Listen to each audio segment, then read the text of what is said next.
வாழ்க வையகம், வாழ்க வளமுடன். அனைத்து உறவுகளுக்கும் இனிய வணக்கம். நாம் இந்த பதிவில் பிறக்கப் போகும் ஏப்ரல் மாதத்திற்கான சுப மற்றும் அசுப பலன்கள் என்னென்ன என்பதனையும், அசுப பலன்கள் ஏற்படுமாயின் ராசிக்காரர்கள் செய்ய வேண்டிய பரிகாரங்கள் என்னென்ன, வழிபட வேண்டிய தெய்வம் யார் என்பதனை பற்றியும் விரிவாக காண்போம். உங்கள் வாழ்வில் வளமும் நலமும் செல்வ செழிப்பும் பெற்று வாழ்வில் உயரிய நிலையை அடைய எல்லாம் வல்ல இறைவனை வேண்டி விரும்பி கேட்டுக்கொள்கிறேன். நிகழும் ஸ்ரீ மங்களகரமான சோபகிருது ஆண்டு பங்குனி மாதம் 19ஆம் தேதி திங்கட்கிழமை அன்று சப்தமி திதியில் மூலம் நட்சத்திரத்தில் வரியான் நாமயோகத்தில் அமிர்தயூகம் கூடிய நன்னாளில் இந்த மகத்தான ஏப்ரல் மாதம் பிறக்கிறது. இம்மாத கிரக நிலைகளை பார்க்கும்போது மேசத்தில் குரு பகவானும், கன்னி ராசியில் கேது பகவானும், தனுசு ராசியில் சந்திர பகவானும், கும்ப ராசியில் சனி பகவானுடன் செவ்வாய் பகவானும் சஞ்சாரம் செய்கின்றனர். மீனராசியில் சூரிய பகவான், ராகு பகவான், சுக்கிர பகவான், புதன் பகவான் இணைந்துள்ளனர். இம்மாத கிரக பெயர்ச்சி என எடுத்துக்கொண்டால் ஏப்ரல் 13ஆம் தேதி சூரிய பகவான் மேசராசிக்கும், ஏப்ரல் மாதம் 23ஆம் தேதி செவ்வாய் பகவான் கும்பராசியில் இருந்து மீனராசிக்கும் இடப்பெயர்ச்சி அடைகின்றனர். அதேபோல் இந்த ஏப்ரல் மாதம் 24ஆம் தேதி சுக்கிர பகவான் மீனராசியில் இருந்து மேசராசிக்கு இடப்பெயர்ச்சி அடைகிறார். கன்னிராசி அன்பர்களே, இந்த மாதம் மகிழ்ச்சியும் பல வகைகளில் வளர்ச்சியும் தரும் மாதமாக அமையும்.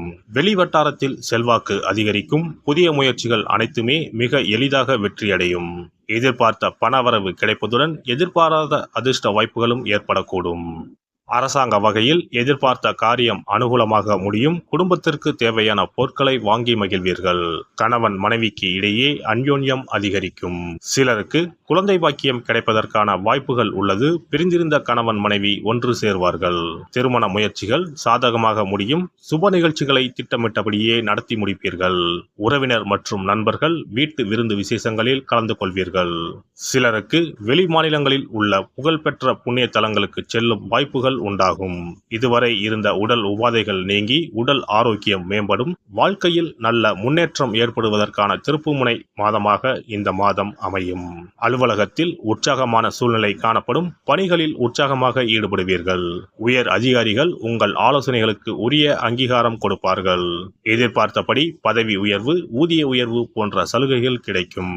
தொழில் மற்றும் வியாபாரத்தில் எதிர்பார்த்ததை விட விற்பனையும் லாபமும் கூடுதலாக கிடைக்கும். அரசாங்க வகையில் எதிர்பார்த்த காரியங்கள் அனுகூலமாக முடியும். புதிய முயற்சிகள் வெற்றி பெறும். மாத பிற்பகுதியில் சக வியாபாரிகளால் மறைமுக போட்டிகள் ஏற்படக்கூடும். பற்று வரவில் கவனம் தேவை. குடும்பத்தை நிர்வகிக்கும் பெண்களுக்கு மகிழ்ச்சி தரும் மாதம். புதிய ஆடை ஆபரணங்கள் வாங்கி மகிழ்வீர்கள். விருந்து விசேஷங்களில் கலந்து கொள்ளும் வாய்ப்பு உண்டாகும். அலுவலகத்துக்கு செல்லும் பெண்களுக்கு பல வகைகளிலும் அனுகூலமான மாதம் இதுவாகும். கலைத்துறையினருக்கு புதிய ஒப்பந்தங்கள் கிடைக்க பட்ட சிரமங்கள் குறையும். வேலைப்பளு குறையும். உழைப்பு வீணாகும். வீட்டை விட்டு வெளியில் தங்க நேரலாம். திடீர் செலவுகள் உண்டாகும்.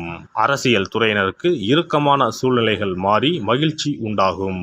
சந்தோஷமாக வெளியே சென்று வருவீர்கள். எல்லா காரியங்களும் அனுகூலமாக நடக்கும். மனக்கவலை நீங்கி நிம்மதி உண்டாகும். பொருள் வரத்து அதிகரிக்கும். வாகனம், பூமி மூலம் லாபம் கிடைக்கும். மாணவர்களுக்கு கல்வியில் இருக்கும் மந்தநிலை மாற கூடுதல் கவனத்துடன் படிப்பது அவசியம். எந்த வேளையிலும் முழு கவனம் தேவை. நட்சத்திர பலன்கள். உத்திரம் 2, 3, 4ஆம் பாதம். இந்த மாதம் வீண் அலைச்சல் உண்டாகும். மற்றவர்களுக்கு உதவி செய்வதில் ஆர்வம் ஏற்படும். வாக்கு வன்மையால் அனுகூலம் உண்டாகும். எந்த காரியத்தையும் யோசித்து செய்வது நல்லது. பணம் சார்ந்த கஷ்டங்கள் குறையும். காரிய வெற்றியும் நன்மையும் உண்டாகும். அஸ்தம் நட்சத்திரம். இந்த மாதம் காரிய அனுகூலம் உண்டாகும். எடுத்த காரியத்தை திறமையாக செய்து முடிக்க தேவையான உதவிகள் கிடைக்கும். சுய நம்பிக்கை அதிகரிக்கும். புத்தி தெளிவு உண்டாகும். எந்த பிரச்சனையும் எதிர்கொள்ளும் தைரியம் உண்டாகும். சித்திரை 1, 2ஆம் பாதங்கள்.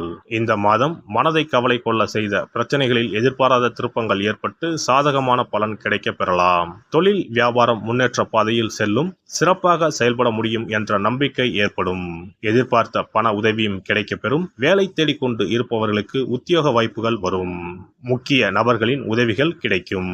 புதன்கிழமைகளில் நவக்கிரகங்களை வணங்கி புதனுக்கு அர்ச்சனை செய்து வழிபடுவது மன அமைதியை தரும். பொருளாதாரம் உயரும். அதிர்ஷ்ட தினங்கள் 17 மற்றும் 18.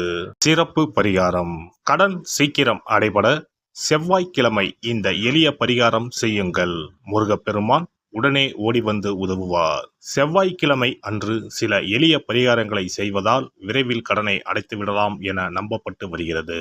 செவ்வாய்க்கிழமையின் சிறப்புகள் பற்றி காண்போம். எவ்வளவு சம்பாதித்தாலும் வரவும் செலவும் சிலருக்கு சரியாக இருக்கும்.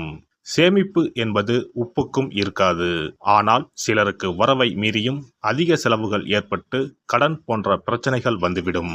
இதனால் நிம்மதியாக வாழ முடியாமல் திணறுவர். இந்த மாதிரியான பிரச்சனைகளுக்கு தீர்வுகளை முருகப்பெருமான் அருள்வார். அவருடைய வழிபாட்டிற்கு ஏற்ற தினம் செவ்வாய்க்கிழமை. செவ்வாய்க்கிழமை அன்றைய நாளில் கடன் பிரச்சனைகள், பணி தொடர்பான பிரச்சனைகளை நினைத்து முருகனை வழிபடலாம்.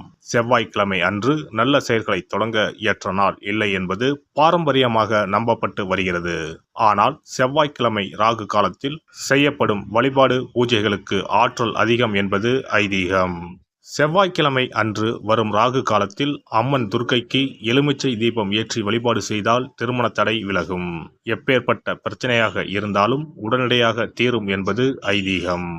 அதே போலவே துர்க்கை அம்மனுக்கு ராகு காலத்தில் எலுமிச்சை மாலை போட்டு வழிபாடு செய்தால் நல்ல வேலை கிடைக்கும், நம்முடைய கடன் பிரச்சனைகள் தீரும் என ஆன்மீக பெரியோர் கூறுகின்றனர். செவ்வாய்க்கிழமை அன்று செய்ய வேண்டிய பரிகாரங்கள். எவ்வளவு அடைத்தாலும் தீராத கடன் சுமை இருப்போர் செவ்வாய்க்கிழமை அன்று வீட்டில் ஒரு எளிய பரிகாரத்தை செய்தால் அவர்களுடைய மொத்த கடனம் அடைவதற்கான வழிகள் கிடைக்கும். செவ்வாய்க்கிழமையில் வருகின்ற செவ்வாய் ஹோரையில் இந்த வழிபாட்டை செய்ய வேண்டும்.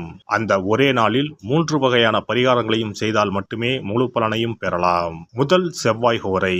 செவ்வாய்க்கிழமை அன்று காலை 6 மணி முதல் 7 மணி வரையிலும் செவ்வாய் ஹோரை இருக்கிறது. அப்போது பாசிப்பயிறு அல்லது பச்சை பயிறு ஆகியவற்றில் ஏதேனும் ஒன்று வெல்லம் போட்டு பாயாசம் செய்து பூஜை அறையில் சுவாமிக்கு படைக்க வேண்டும். வீட்டு பூஜை அறையில் விளக்கேற்றி எங்களுடைய வீட்டின் கடன் சுமைகள் விரைவில் அடைபடுவதற்கான வழிவாய்ப்பை எங்களுக்கு கண்முன்னே காட்டுங்கள் என குலதெய்வம், இஷ்ட தெய்வம் எல்லோரிடமும் பிரார்த்தனை செய்ய வேண்டும். இரண்டாவது செவ்வாய் ஹோரை செவ்வாய்க்கிழமை அன்று பகல் பொழுதில் 1 மணி முதல் 2 மணி வரை இருக்கிறது. அப்போது பச்சரிசியை சுத்தம் செய்து அதனுடன் பச்சை பயிறு, வெல்லம் ஆகியவற்றை கலந்து வீட்டு பூஜை அறையில் வீட்டிற்கும் சுவாமி படத்தின் முன்பு வைக்க வேண்டும். பின்னர் நாங்கள் கோமாதாவிற்கு செய்யும் இந்த தானத்தை ஏற்று எங்களுடைய கடன் சுமை குறைந்து நிம்மதியான வாழ்க்கை கிடைக்க 30 முக்கோடி தேவர்களும் அருள் புரிய வேண்டிக் கொள்கிறோம் என மனதினுள் பிரார்த்தனை செய்ய வேண்டும். உங்களுடைய வீட்டில் யாரின் பெயரில் அதிகமான கடனை வாங்கி இருக்கிறீர்களோ அவர்களின் கையால் பாசிப்பயறு வெல்லம் கலந்த பச்சரிசியை கோமாதாவிற்கு தானமாக கொடுங்கள். பசுமாட்டிற்கு இந்த தானத்தை செய்த பிறகுதான் அன்றைய தினம் பகலில் உணவு சாப்பிட வேண்டும். ஒருவேளை நீங்கள் பணிக்கு செல்பவராக இருந்தால் காலையில் இதையெல்லாம் தயார் செய்து கையில் எடுத்துக்கொண்டு சென்று விடுங்கள். உங்கள் மனதிற்குள் எல்லாவற்றையும் பிரார்த்தனை செய்துவிட்டு பணியிடத்திற்கு அருகில் உள்ள பசுமாட்டிற்கு வழங்கலாம். மூன்றாவது செவ்வாய் ஹோரை. 3ஆம் செவ்வாய் ஹோரை செவ்வாய்க்கிழமை அன்று மாலை 6 மணிக்கு மேல் வரும். அப்போது உங்கள் வீட்டு பூஜை அறையில் ஒரு நெய் தீபத்தை ஏற்றுங்கள். நீங்கள் வழக்கமாக ஏற்றும் தீபத்தினை தவிரவும் மற்றொரு அகல் விளக்கில் நெய் தீபம் கட்டாயம் ஏற்ற வேண்டும். இது முருகனுக்காக ஏற்றும் தீபமாகும். இந்த தீபத்திற்கு முன்பாக நின்று கடன் அடைபடும் வழியை காட்டு அப்பனே முருகா, கடனே இல்லாமல் வாழும் வாழ்வை தந்தருள் இறைவா என முருகப்பெருமானிடம் மனமுருகி வேண்டிக் கொள்ளுங்கள். இந்த பரிகாரங்களை நம்பிக்கையுடன் செய்தால் மட்டுமே நிச்சயம் உங்களுடைய கடன் விரைவில் அடைபடும். எல்லாம் வல்ல இறையருளால் நீங்களும் உங்கள் அன்பு குடும்பமும் உடல் நலம், நீலாயுள், நிறை செல்வம், உயர் புகழ், மெய்ஞானம் ஓங்கி வாழ்க வளமுடன். இந்த வீடியோ பதிவு உங்களுக்கு பிடித்திருந்தால் லைக் பண்ணுங்க, கமெண்ட் பண்ணுங்க, ஷேர் பண்ணுங்க, மறக்காம சப்ஸ்கிரைப் பண்ணுங்க, பக்கத்துல இருக்கிற பெல் பட்டனை கிளிக் பண்ணுங்க. நன்றி, வணக்கம். ஓம் நமச்சிவாய. சிவாய நம.